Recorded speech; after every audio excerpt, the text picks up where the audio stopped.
Welcome back to the channel. Today we're talking about two Kennedy half-dollar coins that could be worth a lot more than 50 cents, the 1979 and 1992 editions. If you've got one of these coins lying around, don't spend it just yet. Some of them, especially those with special mint marks or rare minting errors, can sell for hundreds or even thousands of dollars. In this video I'll break down exactly what to look for, how to spot rare versions, and why certain coins from these years are so valuable. So grab your change jar and let's see if you've got a hidden treasure. Let's get started.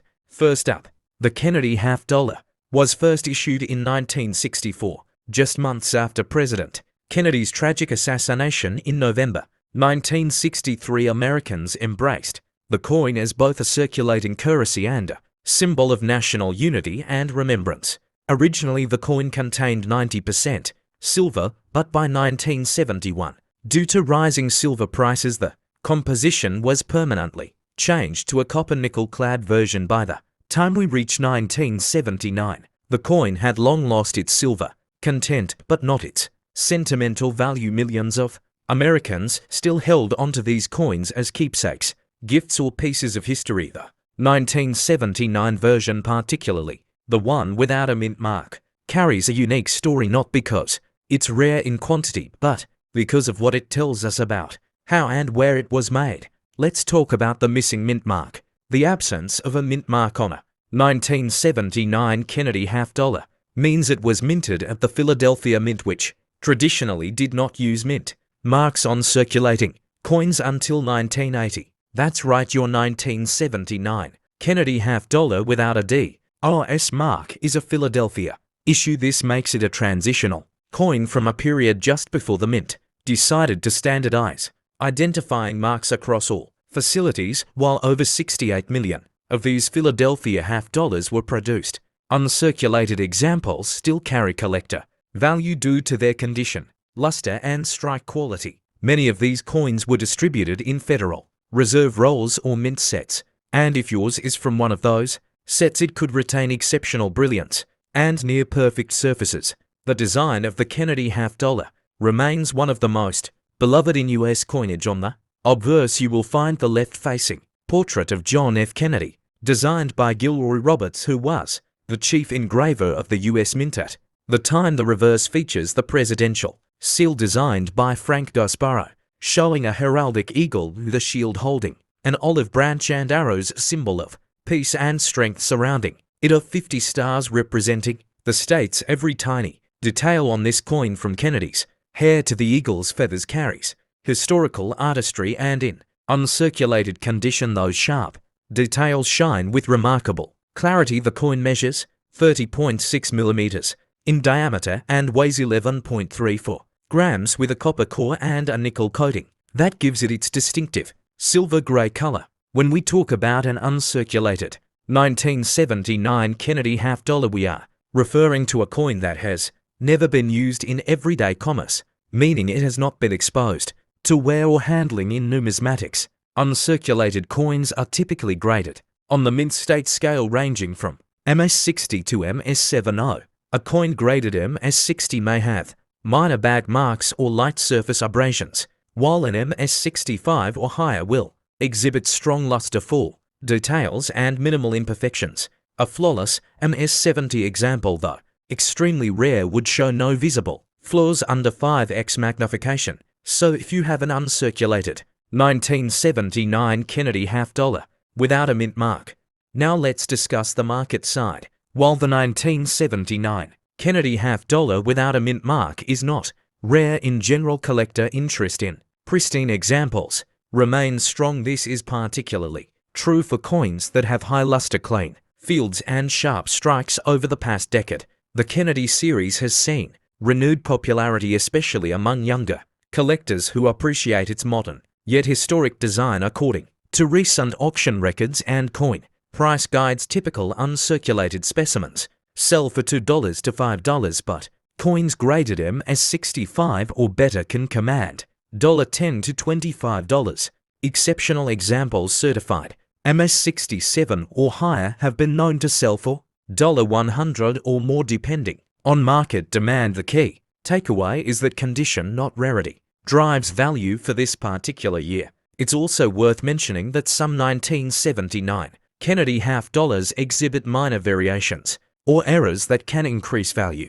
These may include die cracks, double die, obverse features, or off-center strikes, though not extremely common. Such minting anomalies can make a coin more desirable among collectors. If you have a 1979 half dollar that looks slightly unusual, maybe the lettering or date seems doubled, or part of the rim looks thicker, it's worth having it examined. Error coins can sometimes fetch $50 to several $100 depending on the type and visibility of the error. Keep in mind that authentication is essential, so always work with a reputable grading or appraisal service. From a face value perspective, the coin is worth 50 cents, but from a numismatic point of view, it holds more than just monetary worth. The Kennedy half dollar series serves as a bridge between classic and modern coinage, connecting the silver era of the 1960s to the cloud coinage we use today. Even a common coin like the 1979 no mint mark half dollar reminds us of how coins can carry emotion, memory, and national identity. Many collectors included incomplete Kennedy half dollar sets and uncirculated examples often fill the Philadelphia slot in those albums, so even though it might not be a high-value rarity, it remains an important and meaningful piece in the broader story of American coinage. If you have multiple 1979 Kennedy half dollars, say around 40 mint state coins, you should store them properly to preserve their condition and potential value. Keep each coin in a non-PVC flip airtight capsule or original mint shallow wrap if possible. Avoid touching the coin's surface directly with your fingers, as the oils can cause tarnishing over time. For long-term storage, maintain a dry, temperature-controlled environment, and if you are planning to sell or showcase them, consider having the top quality pieces graded, since authenticated high-grade coins tend to sell much faster and at higher premiums. While this may not make you a fortune overnight, a small collection of brilliant uncirculated Kennedy halves represents both a historical legacy and a tangible investment in U.S. numismatic heritage. So in conclusion, the 1979 Kennedy half dollar without a mint mark might not be rare in numbers, but its historical significance, striking design, and enduring collector appeal make it a coin worth knowing and preserving. Whether you own just one or an entire roll of 40 uncirculated pieces, each coin tells a piece of the American story, a story of remembrance, innovation, and pride. Keep learning, keep collecting, and keep looking closely at your pocket change, because every coin, no matter how common, has a history to tell. And if you enjoyed this deep dive into the Kennedy half dollar, don't forget to subscribe, like, and comment below to share your own discoveries and coin stories. And I'll see you next time for another numismatic exploration. Next up, the Kennedy half dollar series began in 1960 for just months after the tragic assassination of President Kennedy. The U.S. Mint acted swiftly to commemorate the fallen president with a new design on the half dollar denomination, replacing Benjamin Franklin's image with Kennedy's profile. The coin became a symbol of national mourning and unity, with millions hoarded as keepsakes rather than spent. By 1992, the series had already seen decades of circulation, composition changes, and fluctuating collector interest. Most half dollars minted for circulation by that time were produced in large numbers at the Philadelphia and Denver mints. The Philadelphia issues, as always, did not carry a mint mark, which is why the 1990 to Kennedy half dollar without mint mark indicates that it was struck at the Philadelphia mint. This detail, though subtle, is critical to identifying its origin, and as we'll see, its condition and strike quality can greatly affect its desirability to collectors. Now, when we talk about an uncirculated 1990 to Kennedy half dollar, we're referring to a coin that has never been used in everyday transactions, meaning it retains its original mint luster and detail. These coins, often obtained directly from mint sets or original rolls, have sharp strikes, bright surfaces, and no signs of wear from handling. Collectors often grade such coins on the Sheldon scale, ranging from MS60 to MS70, with MS70 being a perfect example, showing no imperfections even under magnification. A 1990 to Kennedy half dollar In the higher uncirculated grades, say MS66 or above, becomes increasingly rare because finding one without nicks, contact marks or dull luster is not as easy as it sounds. While millions were minted, only a small fraction have survived in pristine condition, making these high-grade examples especially valuable to collectors who specialize in modern American coinage. Let's talk about the design for a moment. The obverse, that's the front side, features Gilroy Roberts' elegant portrait of John F. Kennedy facing left. His hair, facial details, and the overall texture of the engraving remains some of the most studied and beloved features in modern U.S. coinage. The word Liberty arches across the top in Godwey. TUST sits below Kennedy's chin, and the date 1992 anchors the bottom on uncirculated coins. The fine details of the hair and cheekbone should appear crisp and well defined, with light reflecting in a cartwheel pattern. The reverse, designed by Frank Gasparro, displays the presidential seal, and you're clutching olive branches and arrows surrounded by 50 stars and the inscription United States of America and $50. In mint state, these features shimmer with precision, offering a miniature work of art that embodies American craftsmanship and symbolism.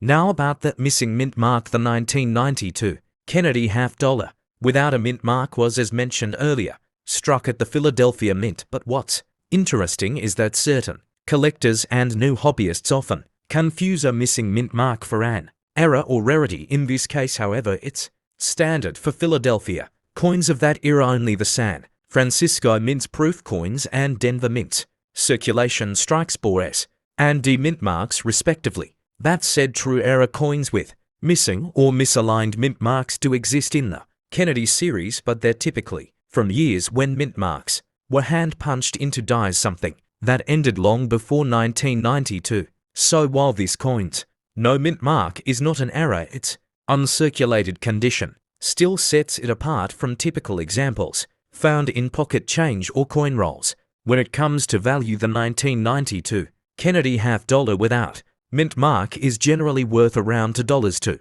$5 in average uncirculated condition MS60, MS63, but the price can rise sharply for coins graded higher by professional services like PCGS or NGC. Coins certified at MS65 to MS67 can command anywhere between $10 and $40 depending on the quality of the strike and the luster. The top grade examples, MS68 or better, are extremely scarce and may reach $100 or more in specialized auctions or registry set competitions. The coin's value also depends on demand cycles. Modern $50 have become increasingly collectible as younger generations take interest in affordable, accessible U.S. coinage. Even though it's not made of silver, its historical and emotional significance keeps its collector base strong. An interesting twist is that some 1992 Kennedy halves were included in U.S. Mint uncirculated sets, specially packaged sets sold to collectors featuring coins from both Philadelphia and Denver. If your 1990 to no mint mark coin came from such a set and remains in its original packaging, that can slightly increase its value and appeal. Mint set coins were generally better struck and handled with more care than circulation issues, resulting in superior luster and fewer contact marks. Collectors often pay a small premium for coins with confirmed provenance from mint packaging, as these tend to grade higher when submitted for certification. So before you remove that coin from its original cellophane or blister pack, consider the potential advantage of keeping it untouched. Authenticity and originality are key in the world of numismatics. If you're curious about whether your coin could be worth grading, take a closer look under bright light. Examine Kennedy's jawline, cheek and hair. These are the high points that first show signs of wear or contact marks. A coin with fully intact details, no dull areas and smooth mirror-like surfaces could very well grade MS65 or higher. For comparison, check auction listings on trusted platforms like Heritage Auctions or eBay's certified coin section. You might be surprised to see 1990 to Kennedy $50 selling for well. For collectors building a complete Kennedy $50 set, the 1992 issue is an important link between the 1980s and the silver-proof revival of the 1990s. It represents a transition period in US coinage, a time when the mint's production quality improved and coin collecting experienced a resurgence through proof sets and commemoratives. Even though it's not a silver coin, it still symbolizes the continuation of a legacy that began in 1960 for honoring a president whose memory inspired generations. In uncirculated form, this coin connects past and present, a tangible reminder of how small details like a missing mint mark can open doors to stories of craftsmanship, symbolism, and enduring respect. So, to sum it up, the 1992 Kennedy half-dollar without mint mark might not be a rare error, but in uncirculated condition, it's a shining example of American numismatic heritage with a typical value of around $2, $5 and up to $40 or more for top-grade pieces. It's both affordable and meaningful, the perfect coin for beginners and seasoned collectors alike. Whether you've just found one in a forgotten mint set or you're cataloging your collection, take a moment to appreciate what it represents: the artistry of American minting, the memory of a beloved president, and the endless curiosity that drives us to explore the stories behind the coins in our hands. And if you enjoyed this deep dive into coin history, make sure to subscribe, hit that like button, and turn on notifications, because there's a whole world of coins waiting to be discovered, one small piece of metal at a time. Thanks for watching.